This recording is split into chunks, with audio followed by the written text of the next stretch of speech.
Hello guys, today I'm going to show you how to install Kali-Linux in your WSL, which is Windows Subsystem for Linux. Let's start with the video now. First, open commands.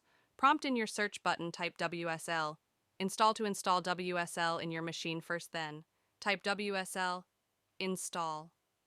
Kali-Linux, to install Kali-Linux in your machine. Your Kali-Linux is successfully downloaded and can run in command prompt. To have GUI or graphical user interface of Kali-Linux, we have to type certain commands: sudo apt update, sudo apt install, kali-win-kex to access the GUI of Kali-Linux, type kex to exit the GUI of Kali-Linux, press F8 and type WSL, shutdown in your command prompt. All the commands are in my description as well. Tip: while creating the first time account in Linux, you have to enter the password for creatinv. A new account. In Linux, while entering a password, it doesn't appear on screen, so enter carefully.